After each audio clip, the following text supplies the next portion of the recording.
Jina langu naitwa Benjamin Mbilo. Mimi ni mtaalamu wa masuala ya kilimo na mifugo. Vile vile ni mdau wa maendeleo ya kilimo mkoani Iringa.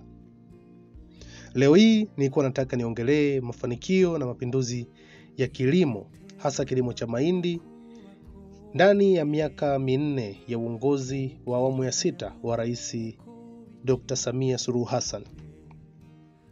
Mnamo 2021, Mama Samia aliingia madarakani na kukuta sekta ya kilimo katika nchi ya Tanzania ikichangia asilimia 26.9 ya pato la taifa. Lakini vile vile sekta hii ilikuwa ikichangia jumla ya asilimia 65 ya malighafi zote za kiwandani. Huku sekta hii ya kilimo ikiwa ndiyo sekta ya msingi au uti wa mgongo wa nchi hii, ikiwa imechangia jumla ya asilimia 61 ya ajira zote Tanzania.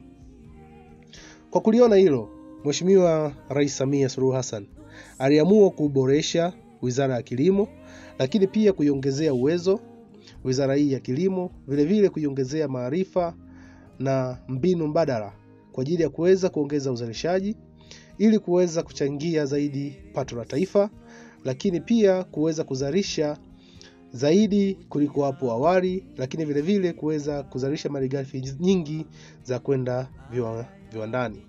Kwa kuliona hilo basi, kwenye miaka ya fedha ya uongozi wa Rais Samia Suluhu Hassan ameweza kutenga zaidi ya bilioni 500 kwa ajili ya ununuzi wa mbolea kwa ruzuku pamoja na mbegu bora kwa ruzuku, ambapo mkulima anaweza akanunua mbegu pamoja na mbolea kwa bei nafuu zaidi.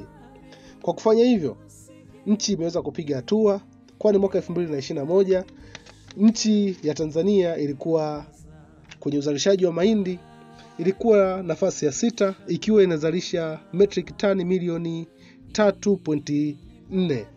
Lakini kufikia 2024-2025 sasa hivi Tanzania inashika nafasi ya 2 nyuma ya Afrika Kusini, ambao Tanzania inazalisha zaidi ya metric tani milioni 11.7, huku Afrika Kusini ikizalisha jumla ya metric tani za mahindi milioni 13 hadi 15 za mahindi, huku tukiwa tumeiacha Nigeria na nchi zingine nyingi kama Ethiopia, Egypt pamoja na Uganda.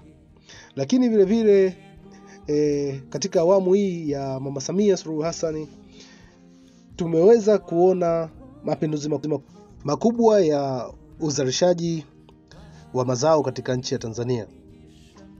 Ikumbuke kuwa uhitaji wa mahindi kwa bara la Afrika ni zaidi ya metric tani milioni 150. Na kwa sasa hivi nchi ya Tanzania imepewa jukumu la kuhakikisha usalama wa chakula kwa ukanda wa Afrika.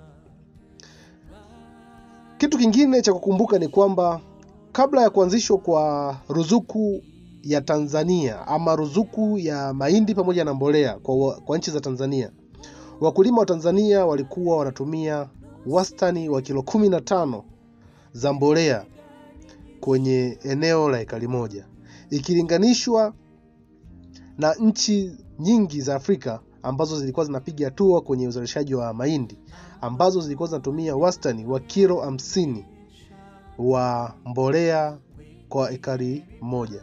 Hivyo baada ya kupatikana kwa ruzuku hizi, Tanzania inaendelea kupiga hatua kubwa, na nadhani baada ya muda Tanzania itakuwa inaongoza katika uzalishaji wa zao la mahindi kwa asilimia kubwa sana. Na tuhakikishie tu umma kwamba jukumu hili la Tanzania kuhakikisha usalama wa chakula barani Afrika lipo mikono salama, lipo mikono salama ya mama Kizimkazi, Mama Samia Suluhu Hassan, Rais wa awamu ya 6 wa Tanzania, Jamhuri ya Muungano ya Tanzania. Nipende kuwakumbusha wakulima tuendelee kulima, lakini vile vile tuendelee kufuata kanuni bora za kilimo, kwani kanuni hizo bora za kilimo ndizo zinazotupa mwongozo sahihi wa kilimo na ndizo zinazotupelekea sisi kuweza kupata matokeo mazuri shambani.